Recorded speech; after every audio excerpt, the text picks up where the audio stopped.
birds think it's a beautiful day. All right, you guys. Yes, thank you very much. Yes, a couple of announcements here as we begin.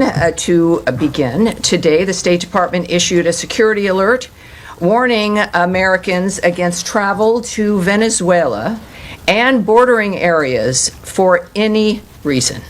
Americans who travel to Venezuela or nearby border regions risk being wrongfully detained in prison for months or even years. I cannot emphasize enough the gravity of this warning. More U.S. nationals are currently wrongfully detained in Venezuela than in any other country. President Trump has obtained freedom for several Americans wrongfully detained in Venezuela since taking office, most recently last week, and we continue to do everything we can to secure the freedom of the remaining Americans wrongfully detained in Venezuela. We need to ensure that no additional Americans are falling into this trap. Our simple message for Americans: do not travel to Venezuela. The Secretary's highest priority is the safety and security of the American people. And thank you, everyone, especially everyone listening at home, for heeding this warning. Now, turning to Syria. There have been several major steps over the weekend to enact President Trump's vision of a prosperous Middle East and a stable Syria at peace with itself and its neighbors. U.S. Ambassador to Turkey Thomas Barak assumed the role of U.S. Special Envoy to Syria, and he met with Syrian President Ahmad al-Sharaa and Foreign Minister Assad al-Shabani in Istanbul. We also have taken significant steps to lift sanctions against Syria. On Friday, Secretary Rubio waived Caesar Act sanctions for 180 days, and the U.S. Treasury Department announced General License 25 and other relief measures. We are engaging with regional and global partners to open investment in Syria. The cessation of sanctions against Syria will advance our primary objective, the enduring defeat of ISIS, by giving the people of Syria a chance for a better future. The United States will remain focused on the mission to defeat ISIS and eliminating terrorists who threaten Americans. And that is our announcement. Some very good news, obviously. Many of us, we've all been talking about this from the beginning of my being at this podium.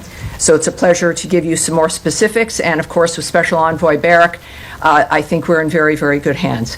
Let's start, surprisingly, with Matt Lee. Thank you, Tammy. I want to ask about Gaza, but do you know off the top of your head, or is it written down someplace, how many Americans are currently designated as wrongfully detained in Venezuela? Yes, those are numbers that we will not share. That's a dynamic that we consider, of course, an important diplomatic dynamic as well as a national security dynamic. So, no, I won't be giving you those numbers. All right. On Gaza, yes. What is the situation there, as you understand it, with the GHF and their first shipment or shipments in? Yes. Well, last week we knew there were some numbers. We weren't able to give everybody some specific numbers, but I have some additional numbers for you as well. We have great news to report out of Gaza. I like being able to be asked about it, and we can talk about the numbers that are going in. The Gaza Humanitarian Foundation, under the humanitarian principles of independence and impartiality, has commenced providing life-saving aid to the people of Gaza who desperately need it. Approximately 8,000 food boxes have been distributed so far. Each box feeds 5.5 people for 3.5 days, totaling 462,000 meals.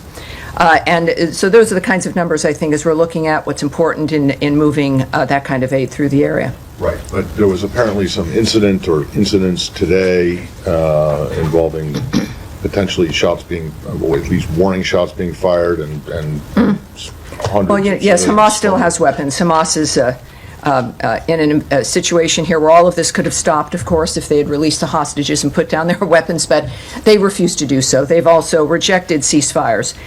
So that's without confirming what might be gossip or single reports. The fact of the matter is Hamas has been opposed to this dynamic. They have attempted to stop the aid movement through Gaza to these distribution centers. They have failed, but they certainly tried. The bottom line is, the real story here is that the aid is moving through, and in that kind of an environment, it's not surprising that there might be a few issues involved, but the good news is that those seeking to get aid to the people of Gaza, which is not Hamas, have succeeded. And last one, really briefly. Yes. I won't take up any more time, but my understanding That's is why I'm that the here. administration is not particularly happy with the position that the UN and its agencies have taken with regard to these shipments. Is that correct? Well, it is. From the very beginning, I'd mentioned and we had heard about the resistance by certain NGOs and the UN. It is unfortunate because the issue here is getting aid to Gazans. And then suddenly it moves into complaints about style or the nature of who's doing it or elements of administration and being opposed to getting food and aid, as we've demonstrated here, is happening and will continue to happen because someone might feel left out. Is, I think, the height of hypocrisy. So the bottom line is that clearly people who care about the nature of solving this problem are taking action and moving it forward, and that's what counts. That's what matters. Thank you. Yes, Andrea. May I follow? Yes, ma'am. Cindy McCain of the World Food Program was on CBS yesterday with a very different narrative, and we are hearing from the ground today from our reporters and producers and camera crews that this incident was very serious, that it was not Hamas related. Cindy McCain said that Hamas is not breaking up the food deliveries, that people are starving and there are food riots because people are desperate. And the criticism of the GHF has been that it is not independent or impartial, that it was started by the Netanyahu government with people who are supposedly independent, and that it is only operating in the South, deliberately designed with 4 distribution points in the South in order to have people in the North move south for the aid and therefore accelerate the movement of people and the putting people in the South rather than in the North where they wanted to be. So there are a lot of controversies about this from the ground, yes. from all of our reporting. McCain said that no one had approached the World Food Program, which is still delivering food into Gaza, that people had been desperate. She had met with, as you know, the secretary. She said she welcomed that, was grateful for it, that the Rubio and McCain families have been friends for decades, but that they had a frank conversation about what's happening between Israel and the food deliveries, and that no one had even told them about this foundation or given them. Well, or had Andrea, this coordinated with is them in where, any way. again, there's certainly, this is something the world is watching, something we've all cared about getting resolved. It is not an uncomplicated situation. This is, however, the first delivery of major aid, if not the only aid we've been hearing for months. I wish that Cindy McCain had spoken up, that they had found a way to move food into Gaza, because that certainly hadn't been conveyed to us. But now, which, if that's the case, that's great. What I do know is that the people on the ground now, as the number I told you, I think is rather significant, 462,000 meals. That's what we're focused on. And that this is, and I'm not going to address either gossip or complaints, or people who knew or weren't included, or would do it a different way, or who's shooting at whom, that Hamas, it's not Hamas. The real story here, the story is that aid and food is moving into Gaza at a massive scale at this point, when you're looking at 8,000 food boxes. Was this going to be like going to the mall or through a drive-through? No, it wasn't. This is a complicated environment, and the story is the fact that it's working.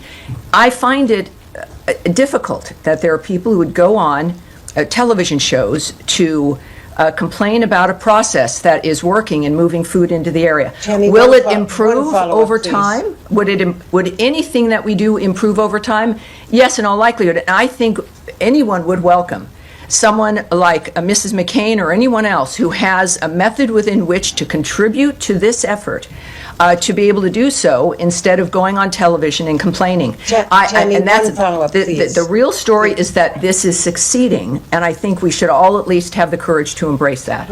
But until now, there has been a blockade a blockade by Israel of the food. So no one has been able to get through Well, I those thought you just said, crossings. Cindy McCain said that she was able to do that, but I would also say that this process managed to overcome that dynamic, and the dynamic has changed. Whatever it was that was hindering the nature of aid to blocking the it. Gazan people has been overcome. It clearly needs to expand.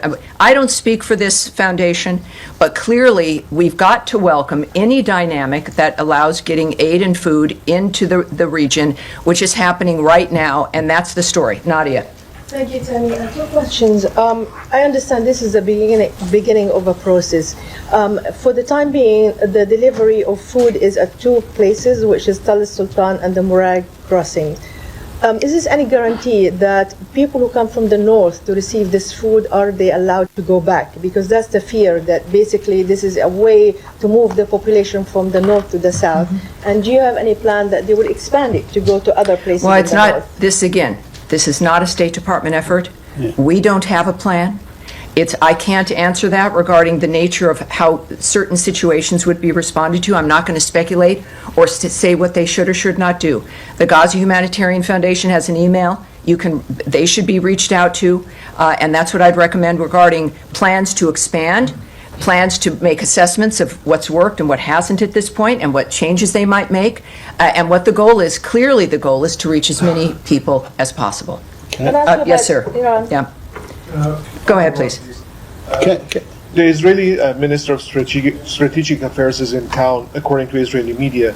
Has there been any meeting between him and Secretary Rubio? And can you update us on the state of talks between Iran and the U.S.? Is there a new meeting planned ahead? Well, I will not discuss, as you might imagine, any meetings or conversations the Secretary's having that are not public or may not be happening. Regarding the latest rounds of talks regarding Iran, we can tell you that Senior Advisor and Special Envoy Steve Witkoff, of course, and Policy Planning Director Michael Anton participated in a fifth round of talks with Iran on Friday, May 23rd in Rome. The discussions were both direct and indirect and lasted over 2 hours. The talks continue to be constructive. That's not something that we've been able to say that in these particular talks, which is beneficial, and in this case they were constructive as well, and we made further progress. Both sides have agreed to meet again in the near future, and we are grateful to, once again, our Omani partners for their continued facilitation of the process. All right? Yes, dear.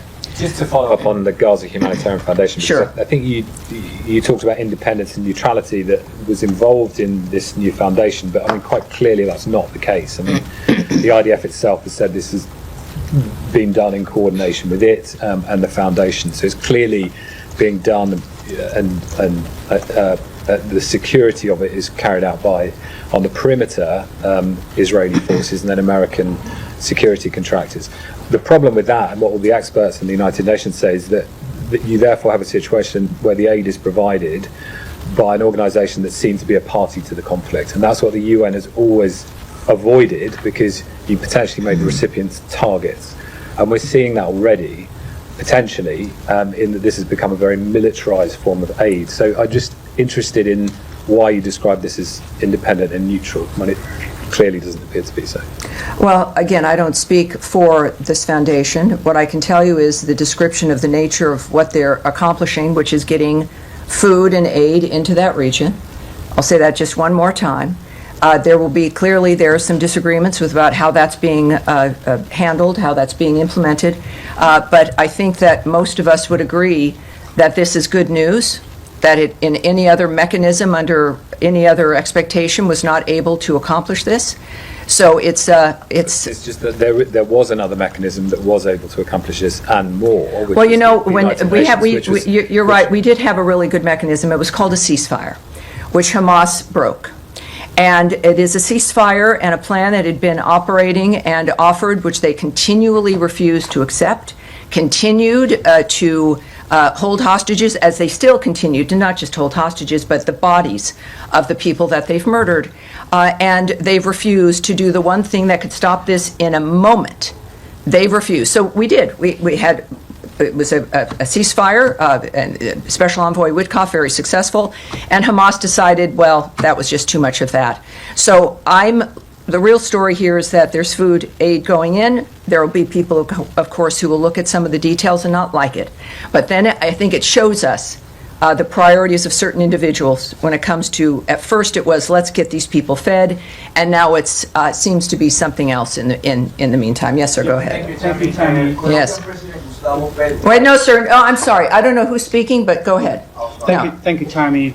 Last week I asked you a question about the deals signed between the Kurdistan Region government and two U.S. firms. You know what? We last- need to turn his microphone up, and you've got to keep your head up. I'll repeat the question. Keep your head up. Last week I asked you a question about the recent deals signed between the Kurdistan Region government and two U.S. firms, the nature deals, and you encouraged Baghdad to work with Erbil to resolve the issues. But this week, the Iraqi oil ministry has filed lawsuits against the two deals with the American know. firms. So any reaction to that, and how this impacts the U.S. firms' incentive to invest in the region? And I have another question regarding Yes. Last week we discussed some of the difficulties here, but as I said last week, worth repeating today with this new news, is that the United States supports economic deals that benefit all Iraqis, including the two announced last week.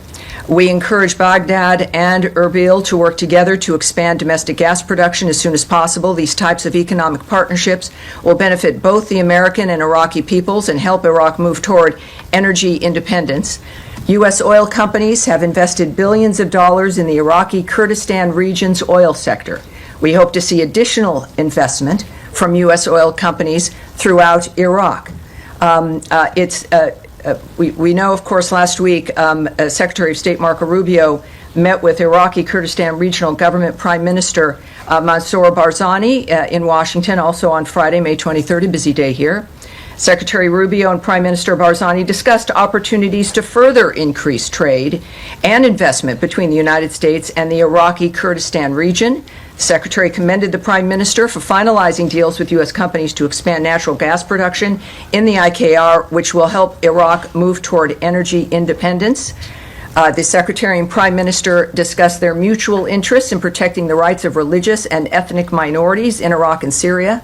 The Secretary also reaffirmed U.S. support for a strong and resilient IKR as a foundational pillar of the relationship between that the United States enjoys with Iraq. We also believe that U.S. and Iraqi interests are best served by having a strong, resilient Iraqi Kurdistan region within a sovereign and prosperous federal Iraq, and we continue to support U.S. companies doing business in all of Iraq, including trade and investment between the United States and the IKR. As far as the nature of the lawsuits, it's, again, obviously we are looking forward to continuing these kinds of deals. We expect these kinds of deals to flourish and would hope that they would be facilitated. But it's, again, we've got to underscore the importance of an independent and energy independent region, and this is one way that we're going to be able to do it. And another question on Iraq. Sure. Yeah, in separate issue. Do you confirm if there's any U.S. involvement in any negotiations with Iraq to release Elizabeth Surkov, an Israeli Russian academy kidnapped nearly 2 years ago in Baghdad? Has the Israeli government requested assistance from the U.S. government in this regard? I do have something I can tell you on this. There is some reports regarding an exchange discussed. Those reports are categorically false, although we remain committed to existing discussions regarding her, and we have and will continue to underscore with the Iraqi government the urgency of securing her release. That is Elizabeth Surkov's release. All right. Yes. Two questions. Today in Turkey, Foreign Minister Lavrov suggested there was some sort of prisoner exchange deal between Presidents Putin and Trump. Is there any light you can shed onto that? No, there's nothing. I have nothing to report to you about that. Not at all. Separately, there's reporting that the administration may require all foreign students to undergo social media vetting, and that embassies and consulates are pausing interviews for new student visas, according to a cable from Secretary Rubio. Is that accurate, and do you have any other information?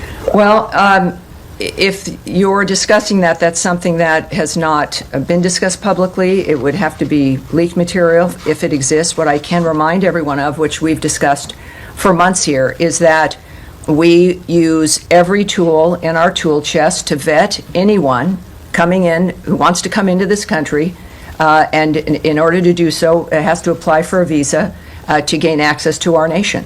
So every sovereign country has a right to know who's trying to come in, why they want to come in, who they are, what they've been doing, and at least hopefully within that framework, determine what they will be doing while they're here. So that's nothing new, and we will continue to use every tool we can to assess who it is that's coming here, whether they are students or otherwise. All right. Yes, go ahead. Can I switch to Russia, Tammy? After the Istanbul talks, Secretary Rubio said he didn't believe they were a waste of time because the Russians were going to be putting forward this proposal for potential ceasefire and end to the war. The Russians still have not given the U.S. that proposal, so do you still believe that this wasn't a waste of time? And when is the U.S. going to actually levy these sanctions that have been warned about and perhaps walk away from negotiations? Well, you've seen, I'm sure, President Trump's tweets. Yes. He is the one who recently spoke directly to President Putin and is the one whose vision of diplomacy, of getting these wars to stop across the globe, but certainly that one can be arranged. He's been very optimistic. He has. And as we've seen over the last few days, including this morning, the president has been very blunt about his opinion about President Putin. What I can say is that also, by the way, which has generated, I think, the president's ire and all of our extreme concern, are the attacks resulting in civilian casualties in Ukraine. The president has said many times this has to stop.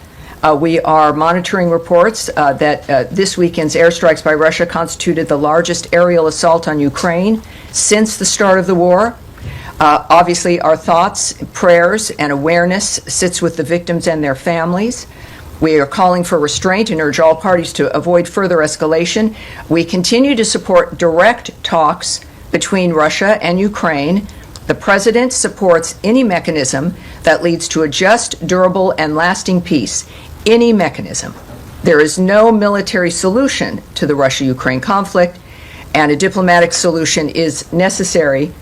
I will, for those who did not see the president's statement indicating the extremity of his concern from last night, just as the top, I've always had a very good relationship with Vladimir Putin of Russia, but something has happened to him. He is needlessly killing a lot of people, and I'm not just talking about soldiers.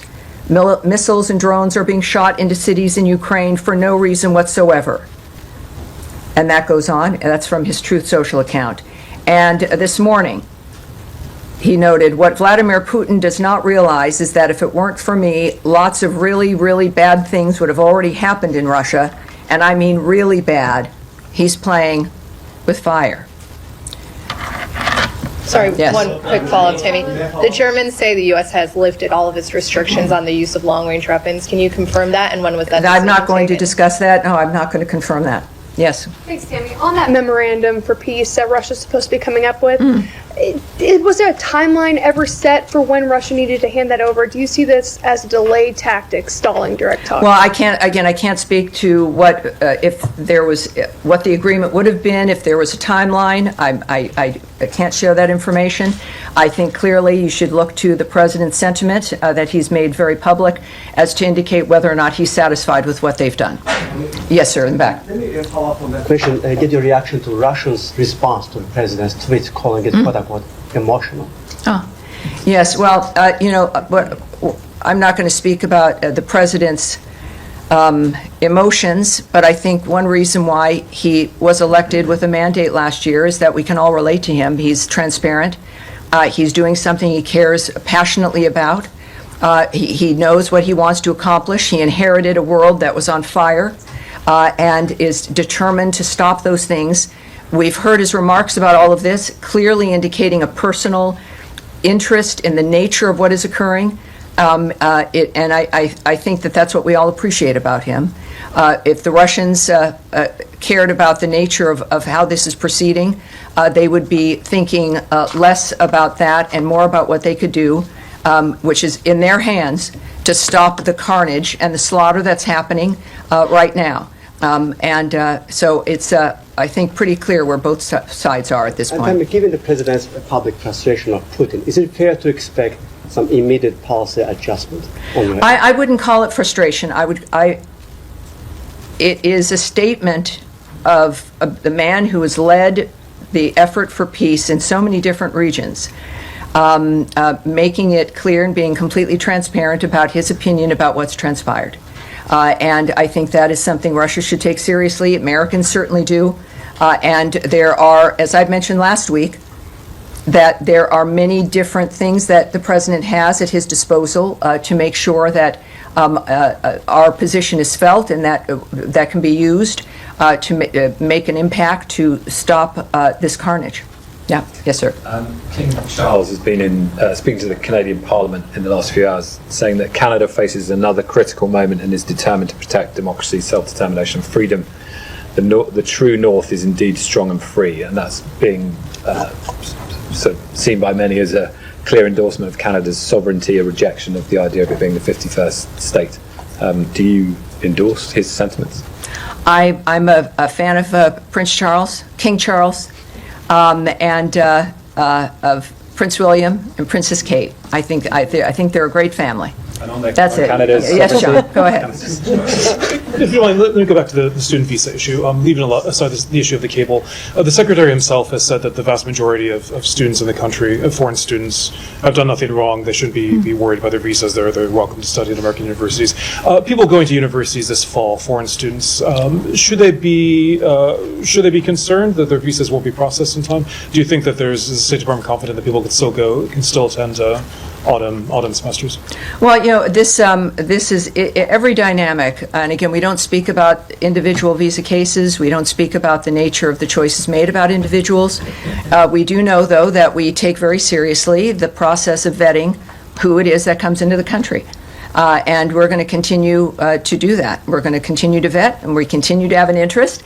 And again, whether they be student or if you're a tourist who needs a visa or whoever you are, we're going to be looking at you. I think why that it seems to be such a controversial thing that's going on, but it shouldn't be. And every nation should take seriously, and does, who's coming in. So if you're going to be applying for a visa, follow the normal process, the normal steps, expect to be looked at, and we go on from there. And processing delays, do you expect students applying now to again, I can't speak to their individual experiences, but of course it seems like the nature of the reaction to this is that but I can't we've always vetted people trying to come in. We've always looked at visa seriously. It's why we have a visa, so that you can stop and look at someone.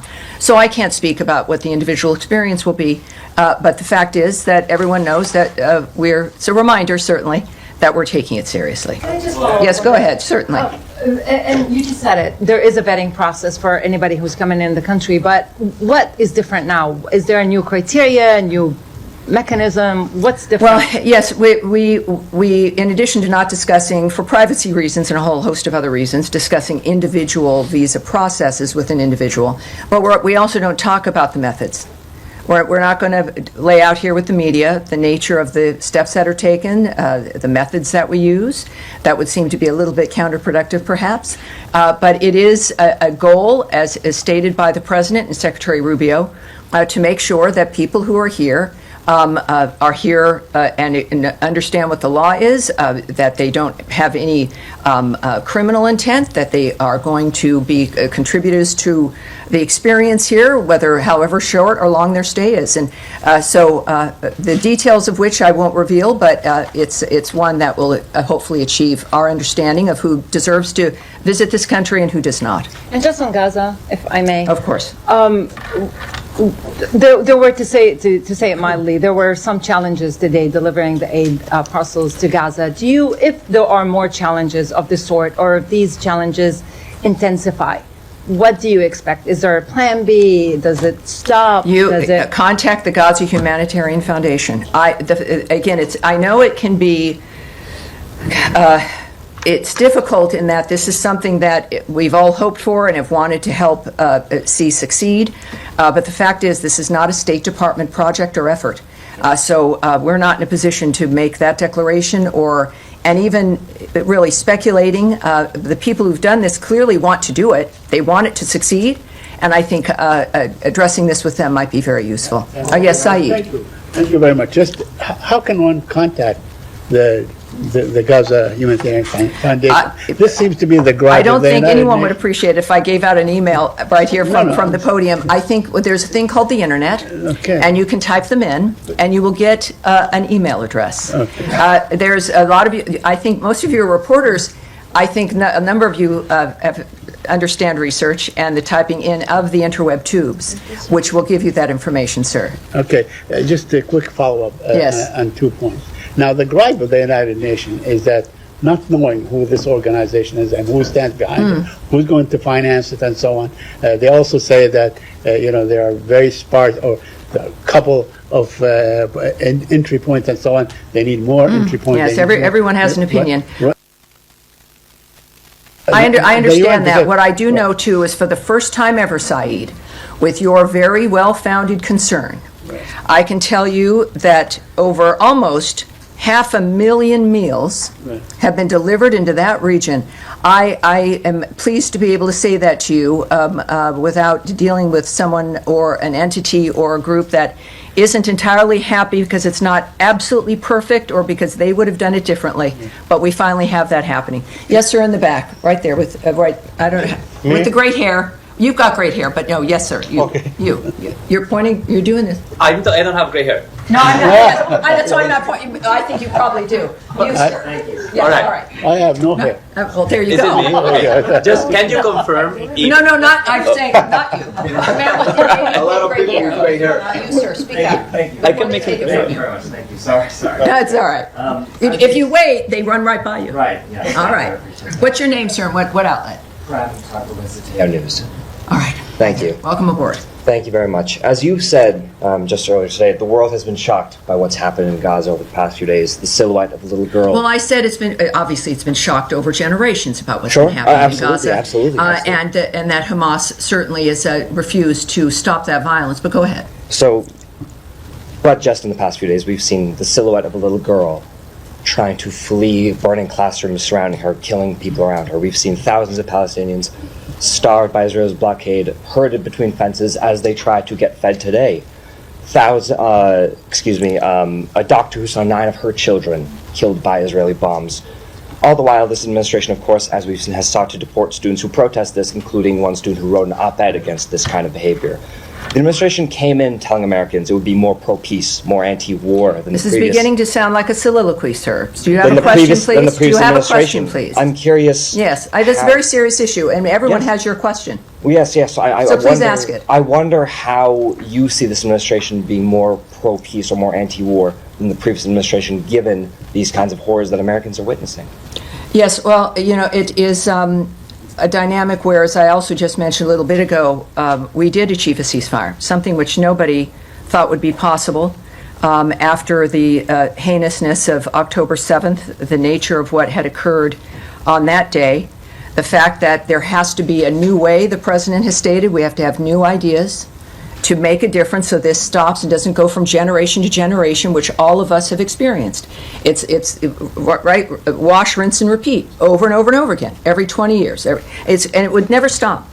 I think that what we've got here is after, I don't know, what has it been, 3 months, a bit over 100 days of President Trump, managing to get, I think, every warring party, every hostile party against other people on this planet to a table to stop. Now, that's the simple part. Making things happen and making it last is another thing. Hamas, we did have a ceasefire. And then Hamas decided once again that that was just not going to do, and they continue to do what they do.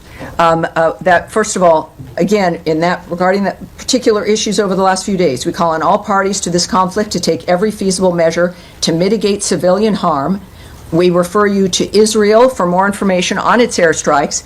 And we also know, as we all do, and this is one of the things that we've discovered time and time again, that Hamas uses hospitals and other humanitarian areas as human shields. This is why we continue to try to get a ceasefire done, despite the obstacles that Hamas constantly presents. It is apparently their hope that we would just give up and go away, or that the usual status quo would continue. But President Trump is not that person. He's a person who gets it done. And after decades of conflict, I understand you're frustrated after maybe 3 months of it not being perfect yet. But that is what we are going for. We will continue to work for this. It is President Trump's commitment. Yes, Eric, please. Eric, go ahead, please. Thank you, Sammy, for the question. I wanted to ask you, the end of last week we reported, and you began... And you're Bloomberg, for those watching who don't know. Go ahead. You began the conversation today, or excuse me, the briefing today, with a reference to Venezuela and to the challenges faced by Americans in Venezuela, the repression of the Venezuelan regime. Correct. The license for Chevron to produce oil in Venezuela expired yesterday. Our reporting is that there's a very narrow license for basic maintenance to make sure that equipment that's in the country doesn't become completely unusable, so that one day if there's a change of government, it might be possible to drill and produce again. This is a license that would have to come from the administration. Do you have anything on that as far as whether that's been granted? I can't speak to that at all, but what I can say is actually your timeline on the Chevron license is wrong. It's tonight at 11:59. Gotcha. So this is the last hurrah here. That will expire at 11:59 this evening. Okay. What we can say, of course, also is that, just to be very specific, we, beyond the warning, of course, to Americans, is that we will not allow any money to move to the Maduro regime that assists their regime. We are, of course, very conscious of the dynamic regarding, as we discussed earlier, as you noted, those who are held wrongfully in Venezuela. But we also are going to make sure that, as the Secretary made clear last week, that this license expires. That, of course, is going to be felt. And we also know that the instructions, the President's instructions to Secretary Rubio, that he took steps, of course, to terminate all Biden-era oil and gas licenses that benefited Maduro's regime and lined the pockets of his cronies. We are going to continue to deny any funding of the Maduro regime that it uses to oppress the Venezuelan people. So I hope that answers both of those questions. Yes, sir. Thank you.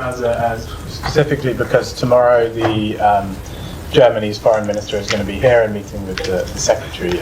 Germany's government has kind of shifted quite a lot in the last few days on their position of support for Israel. They've been, alongside the US, one of the main backers of Israel in this war, and now they're saying, the chancellor is saying that the war in Gaza is no longer justified by the need to fight Hamas. So it seems like whatever coalition was left of countries, including the US, backing Israel seems to be getting smaller.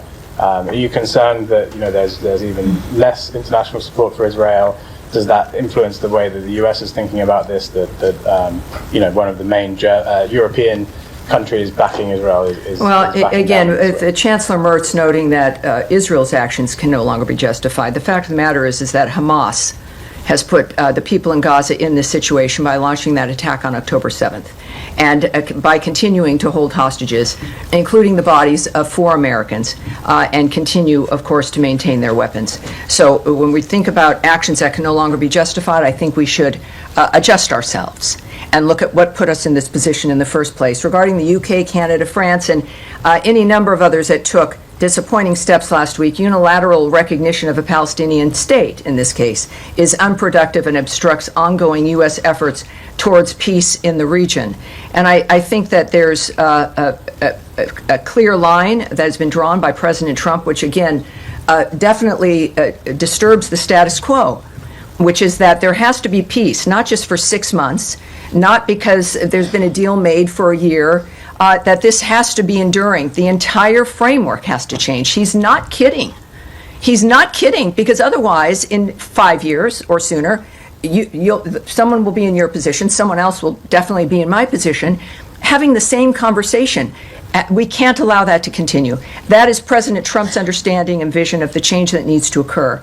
And the fact is that the status quo does seem to be perhaps the easier thing to maintain, but it's not the one that's going to save lives. All right, yes, there, right there. Go ahead, speak up. Yeah. Thank you, Tammy. President Gustavo Petro. No, excuse me, sir. I'm sorry. Yes, that will get you not called on, because you can tell I'm not looking at you. Go ahead, sir, please. Yeah, I have two questions. The first one is about Russia and Ukraine.